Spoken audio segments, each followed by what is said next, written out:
Plant కి నష్టదాయకమైనటువంటి ఎంఓయూను రద్దు చేయాలని డిమాండ్ చేస్తూ ఈ రోజు జరుగుతున్నటువంటి ఈ ధర్నాకి ఇచ్చేసిన కార్మిక సోదరి సోదరులారా, మిత్రులారా, ఈరోజు రేపు 20వ తారీఖున ఎన్జేసీ సమావేశం జరుగుతా ఉంది. ఇప్పటికే ఎన్జేసీఎస్ లో క్లాజ్ నంబర్ 8 మీద సంతకం పెట్టి విశాఖపట్నం స్టీల్ ప్లాంట్ కార్మికులకు మేము లోకల్ గా వెళ్ళి ఒప్పందం చేసుకుంటామని చెప్పి సంతకం పెట్టిన నాయకులు ఎవరైతే ఉన్నారో రేపు జరిగే ఎన్జేసీ సమావేశంలో క్లాజ్ నంబర్ 8 రద్దు చేయించి నూతన వేతనాలు విశాఖపట్నం స్టీల్ ప్లాంట్ లో అమలు జరిగే విధంగా కృషి చేయాలని చెప్పి డిమాండ్ చేయడం జరుగుతా ఉంది. ఇప్పటికే సెయిల్ కార్మికులు నూతన వేతనాలు అమలైనాయి, అక్కడ ఏరియర్స్ కూడా తీసుకున్నారు. ఇంకా 16 నెలలు 20 నెలలు ఏరియర్స్ ఇవ్వాలని చెప్పేసి ఎంఓయూని అగ్రిమెంట్ గా మార్చాలని చెప్పేసి డిమాండ్ చేస్తూ వాళ్ళు ఆందోళన చేస్తా ఉన్నారు. కానీ మనకు అసలు కనీసం వేతనాలు అమలు కాలేదు. ఆ రోజే మనం సిఐటిగా చెప్తాం 5 సంవత్సరాల వేతన ఒప్పందం ఉండాలి.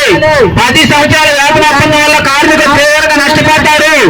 ఈ రోజు కొత్తగా జాయిన్ అయినటువంటి కార్మికులు ఎవరైతే ఉన్నారో ఈ కార్మికులందరూ కూడా తీవ్ర అన్యాయానికి గురవుతారు. భవిష్యత్తులో కనీసం ఇంకొక అగ్రిమెంట్ కూడా అయ్యే పరిస్థితి ఉండదు. కాబట్టి 5 సంవత్సరాల వేతన ఒప్పందం చేసుకుందామంటే మన మాట ఎవరు పట్టించుకున్న పరిస్థితి లేదు. కానీ ఆ రోజు ఏదైతే సిఐటి చెప్పిందో ఈ రోజు ఆ రాజకీయ కార్మికులు రావడం అనేది మనం చూస్తా ఉన్నాం. ఒక ఇంక్రిమెంట్ ఏదైతే 10 సంవత్సరాల ఒప్పందం వల్ల నష్టపోయాము కాబట్టి మాకు 1/1/2017 నుంచి కాకుండా 1/1/2022 నుంచి ఒక అదనపు ఇంక్రిమెంట్ ఇవ్వాలని చెప్పి ఈ రోజు చార్టర్ డిమాండ్ పెట్టడం జరిగింది. రేపు 29 తారీఖు జరిగే సమ్మెలో ప్రధానమైన డిమాండ్ గా కార్మికులు నష్టపోయారు కాబట్టి ఇంక్రిమెంట్ ఇవ్వాలని చెప్పేసి సిఐటి ఏదైతే డిమాండ్ పెట్టిందో ఆ డిమాండ్ ఈ రోజు అన్ని యూనియన్లు కూడా ఏకతాటి బయటకు రావడం అంటే ఇది సిఐటి ఘనత కాపాడుకోవటం కాదని చెప్పి చెప్పడం జరుగుతా ఉంది. మిత్రులారా, ఏదైతే క్లాజ్ నెంబర్ 8 ఉందో ఈ 8 ని తీసేసినట్టయితే విశాఖపట్నం స్టీల్ ప్లాంట్ లో అగ్రిమెంట్ ఎందుకు ఒప్పందం అమలు చేయాలో ఈ స్కీమ్ మనం తెలుసుకుందామని చెప్పి డిమాండ్ చేస్తా ఉన్నాం. కాబట్టి ఏదైతే క్లాజ్ నెంబర్ 8 అక్కడ పెట్టారో ఆ క్లాజ్ నెంబర్ 8 తొలగించాల్సిన బాధ్యత మీదే అని చెప్పేసి నేను చెప్తాను. కాబట్టి ఇప్పటికే మా ఫెడరేషన్ నాయకులతో మాట్లాడాం, ఆల్ ఇండియా ప్రధాన కార్యదర్శి అమర్చంద్రతో మాట్లాడాం. క్లాజ్ నెంబర్ 8 తొలగించే విధంగా ఆ యొక్క యాజమాన్యం మీద ఒత్తిడి చేయమని చెప్పి మనం చెప్పడం జరిగింది. అదే విధంగా మీ యొక్క ఫెడరేషన్ తో మాట్లాడండి, క్లాజ్ నెంబర్ 8 తొలగించేలాగా ఒత్తిడి చేయండి అని చెప్పేసి మనం డిమాండ్ చేయడం జరుగుతా ఉంది. అంతేకాదు జిందాల్తో చేసుకున్నట్టు ఒప్పందం ఏదైతే ఉందో ఇది ప్లాంట్ నష్టదాయకం మనకు తెలుసు. కాబట్టి సెయిల్తో ఎంఓయూ చేసుకోవాలని చెప్పేసి సెయిల్లో విశాఖపట్నం స్టీల్ ప్లాంట్ రద్దు చేయాలని చెప్పేసి ఏదైతే డిమాండ్ మనం చేస్తా ఉన్నామో ఆ డిమాండ్ కూడా సెయిల్ యాజమాన్యంతో రేపు జరిగే సమ్మెలో ఆ యొక్క డిమాండ్ మీద పెట్టాలని చెప్పి మనం డిమాండ్ చేయడం జరిగింది. కాబట్టి సెయిల్తో ఎంఓయూ చేసుకోవాలని ఎన్ఎండిసి నుంచి నిరంతరంగా 5 నెలలు సప్లై చేయాలని చెప్పేసి డిమాండ్ ఏదైతే ఉందో ఈ డిమాండ్ కూడా ఈ రోజు సెయిల్లో ఉన్నటువంటి అన్ని యూనియన్లు తీసుకోవడం జరుగుతా ఉంది. కాబట్టి మిత్రులారా, మనం చేస్తున్నటువంటి పోరాటం ఏదైతే ఉందో ఈ పోరాటానికి దేశవ్యాప్తంగా ఉన్నటువంటి అన్ని స్టీల్ ప్లాంట్ నుంచి మద్దతు వస్తా ఉంది. కాబట్టి మనం ఒంటరిగా లేవు, మన వెనకాల దేశంలో ఉన్నటువంటి స్టీల్ ఇండస్ట్రీ మొత్తం ఉందని చెప్పి తెలియజేస్తా ఉన్నాను. ఏదైతే ఇస్కో స్టీల్ ప్లాంట్ ప్రైవేటైజ్ చేస్తారన్నారు, ఏదైతే ఎల్ఐ స్టీల్ ప్లాంట్ ప్రైవేటైజ్ చేస్తారన్నారు, ఏదైతే భద్రావతి స్టీల్ ప్లాంట్ ప్రైవేటైజ్ చేస్తారన్నారు, ఎప్పుడైతే సేలం స్టీల్ ప్లాంట్ ప్రైవేటైజ్ చేస్తారన్నారు, రాష్ట్ర దేశంలో ఉన్నటువంటి కార్మికవర్గం అంతా కలిపి ప్రైవేటీకరణ చేస్తే ఒప్పుకోని చెప్పి డిమాండ్ చేస్తామో ఆ మేరకు ఈ రోజున ఆ స్టీల్ ప్లాంట్ ప్రైవేటీకరణని ఉపసంహరించుకున్న విషయం మనందరికీ తెలుసు. కాబట్టి అదే బాటలో మనం పోరాడితే తప్పకుండా విజయం సాధించగలం. కాబట్టి ఇప్పుడు గుర్తింపు ఏదైతే చేస్తే ప్రైవేటీకరణకు వ్యతిరేకంగా జిందాల్ చేస్తున్నటువంటి అంబులెన్స్ రద్దు చేయాలని స్టీల్ ప్లాంట్ లో కార్మికులు ఎదుర్కొన్నటువంటి సమస్యలు బోనస్ కానివ్వండి, మెడికల్ కానివ్వండి, గోల్డ్ కాయిన్ కానివ్వండి, వర్క్ డ్రెస్ కానివ్వండి, ఈజీ ఫీల్డ్ కానివ్వండి, మెడికల్ టెస్టుల పేరుతో ఈ రోజున మేనేజ్మెంట్ కార్మికులు ఏదైతే భయప్రాంతులు చేస్తా ఉందో ఈ సమస్యలన్నింటినీ కూడా పరిష్కరించాల్సిన బాధ్యత గుర్తింపు మీద ఉంది. ఆ విధంగా కలిసి పనిచేసేందుకు పోరాటంలో పిలుపుకోవాలని చెప్పేసి కోరుతూ నాకు ఈ అవకాశం మీ అందరికీ ధన్యవాదాలు తెలియజేస్తున్నాను. విశాఖ ఉక్కు తెలుగోడి హక్కుగా ఉత్తరాంధ్ర జీవనాడిగా బాధ్యతలున్న విశాఖ ఉక్కుని దెబ్బతీయడం కోసం కేంద్ర బీజేపీ ప్రభుత్వం కంకణం కట్టుకుంది. దానికి వ్యతిరేకంగా గత 3 సంవత్సరాల నుంచి ఉద్యమాలు నడుస్తూ ఉన్నాయి.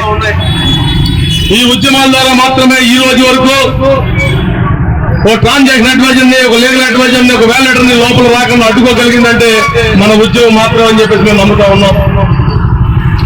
దానిలో భాగంగా ఈ రాష్ట్రంలో ఉన్నటువంటి పక్క జిల్లాలో ఉన్న గర్భం మైన్స్ ని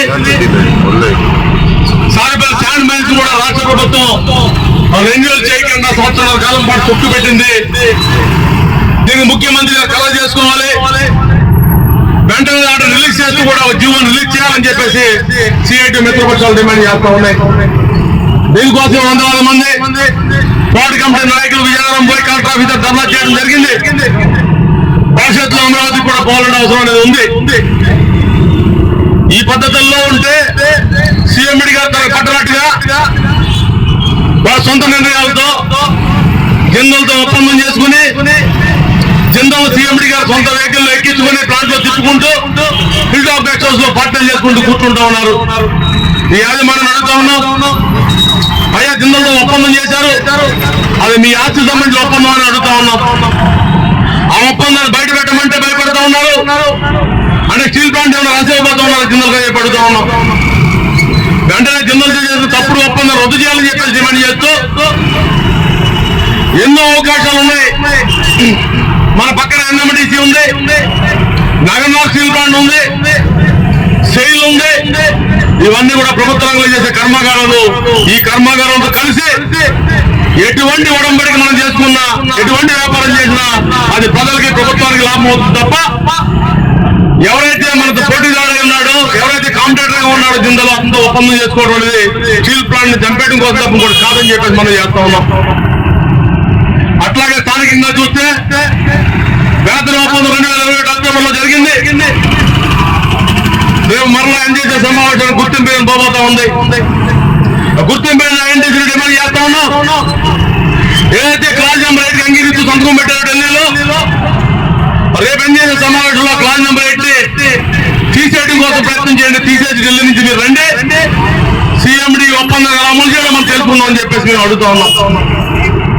వేతన ఒప్పందం లేక, ఇన్సెంటివ్ లేక, రెండో పక్క గోల్డ్ కాయిన్ తీసేస్తానంటూ ఆపేసి, సిల్వర్ కాయిన్ లేకుండా చేసి, మెడికల్ ఫెసిలిటీస్ ఆపేసుకుని అనేక ఇబ్బందులు కార్మికులకు గురి చేస్తూ జీతాలు ఇవ్వగలిగిన పరిస్థితుల్లో ఉన్నా గడిచిన ఈ కష్టకాలంలో 18 నెలల కాలంలో 17,000 కోట్ల రూపాయలు ఉత్పత్తి చేస్తారు కార్మికులు. వారి జీతాలు కూడా కావాలని ఆపి ఒక డ్రామా క్రియేట్ చేస్తా ఉంది ప్రభుత్వం, యాజమాన్యాలు కలిసి. వీటిని కార్మికులు ప్రజలు గమనిస్తా ఉన్నారు.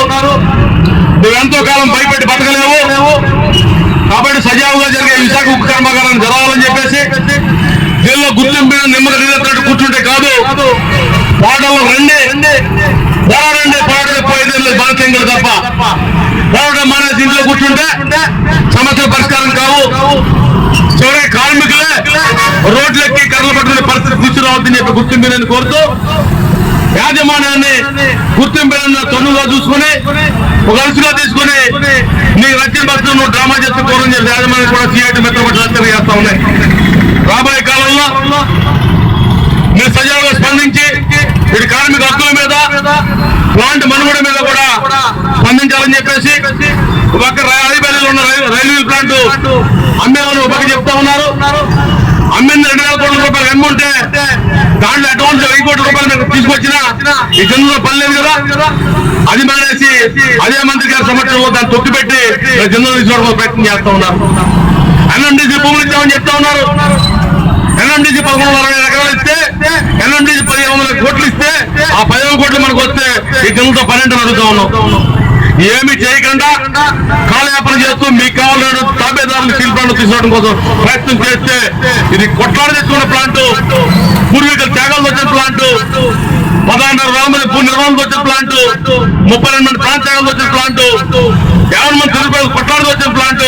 కాబట్టి మీ పప్పులు అడగమని చెప్పేసి భవిష్యత్తులో వీడికి పులి స్టాప్ పెట్టడం కోసం ప్రజల చైతన్యం చేసే దాంట్లో భాగంగా కార్మిక వర్గం అందరినీ కలుపుకొని ముందుకు పోతామని చెప్పేసి, ఏమైనా ప్రజల ఆస్తి విశాఖ ప్రజల ఆస్తి కొనసాగాలని చెప్పేసి డిమాండ్ చేస్తూ వ్యవసాయం తీసుకుంటాం.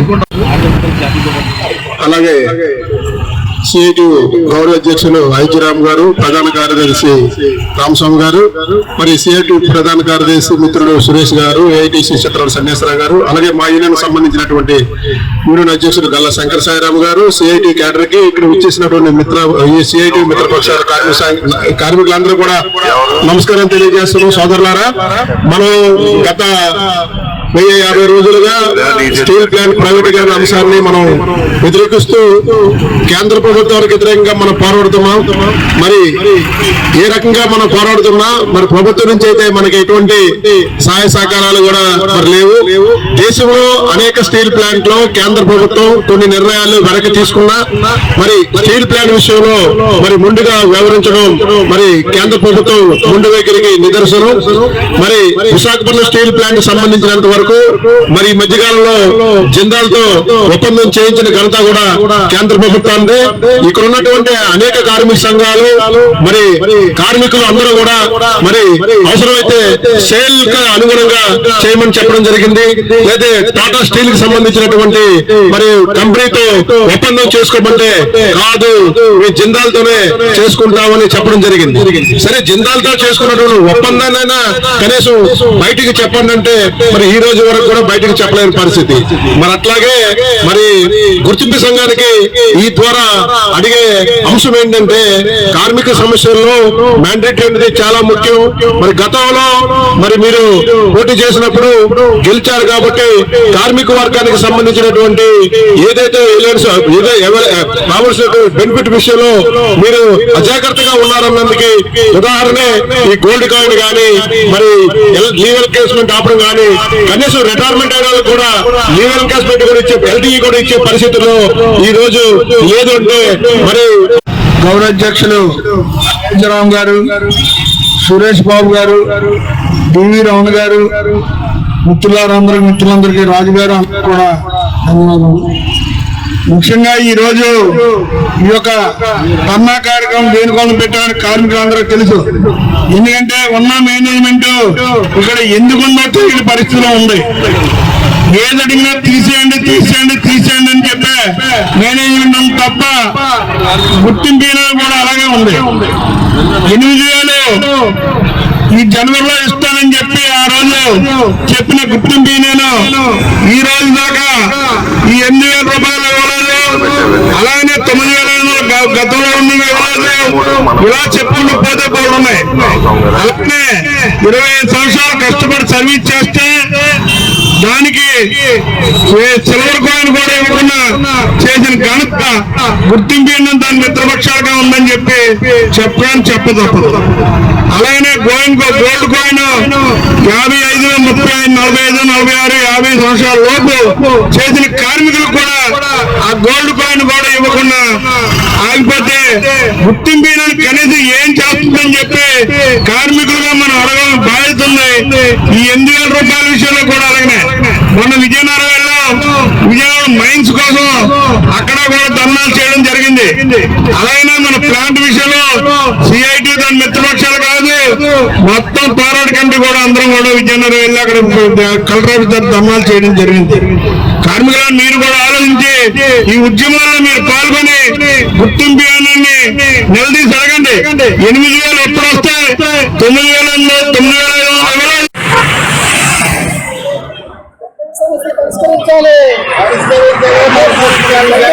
పరిష్కరించాలి.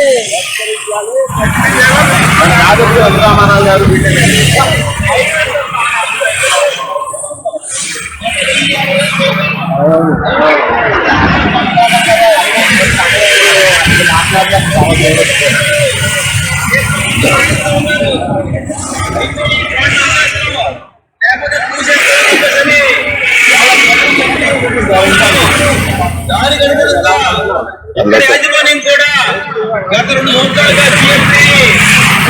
చూసాం. ఏ పరిస్థితుల్లో ఎట్టి పరిస్థితుల్లో కూడా మన ప్లాంట్ని పూర్తి సామర్థ్యంతో నడపాలని చెప్పేసి కార్మిక సంఘాలుగా కార్మికులుగా ఉద్యమిస్తూ ఈ ప్రభుత్వం చాలా దుర్మార్గంతో ఈ ప్లాంట్ నిర్వీర్యం చేస్తుందని చెప్పేసి మరి దేశ ప్రజల మొత్తం తెలియజేసే క్రమంలో చేసిన తప్పులు సరిదిద్దుకుంటూ అర్థంతరంగా జిందాల్తో ఎంఓయూ చేసుకుంది. మనం అడుగుతా ఉన్నాం, విశాఖపట్నం స్టీల్ ప్లాంట్ ని సేల్ చేయండి. దేశంలో ఉన్నటువంటి స్టీల్ పరిశ్రమ మొత్తం కూడా ఒక గురి కిందకు వస్తుంది. ఈ దేశానికి, దేశ ఆర్థిక వ్యవస్థకి ఎంతో ఉపయోగకరంగా ఉంటుందని చెప్పేసి ఇదే స్టీల్ మిల్స్ ఆధ్వర్యంలో ఉన్నటువంటి సేల్ తో ఎంఓఏ చేయకుండా అలాగే సిఐటి మిత్రపక్షాలు ఏదైతే జిందాల్తో కూర్చున్నటువంటి ఎంఓఏ రద్దు చేయాలని, తక్షణమే వేతన ఒప్పందం అమలు చేయాలని, అలాగే గోల్డ్ కాయిన్ పునరుద్ధరించాలని, అలాగే పెండింగ్ సమస్యలు కూడా పరిష్కరించాలని చెప్పి ఈ రోజు ఇక్కడ మహాధర్నా చేపట్టడం జరిగింది. ఈ ధర్నాకు పాల్గొన్నటువంటి అయోధ్యరామ్ గారు, రామస్వామి గారు, రమారెడ్డి గారు, సన్యాసరావు గారు, సురేష్ బాబు గారు, మన అన్ని కార్యకర్తలందరూ కూడా ధన్యవాదాలు తెలియజేసుకుంటూ ఈ సమస్యల పరిష్కారం ఉన్నంత వరకు కూడా ఇది ఫస్ట్ ధర్నా కాదు, లాస్ట్ ధర్నా కాదు, భవిష్యత్తులో కూడా ఈ సమస్యల పరిష్కారం అయినంత వరకు కూడా ఉద్యమం కొనసాగుతుందని తెలియజేస్తూ ఇందులో పాల్గొన్న అందరూ కూడా ధన్యవాదాలు తెలియజేసుకుంటూ ఈ ధర్నాన్ని అందరితో ముగిస్తా ఉన్నాం. Welcome to our YouTube channel. Don't forget to like, subscribe and share the videos.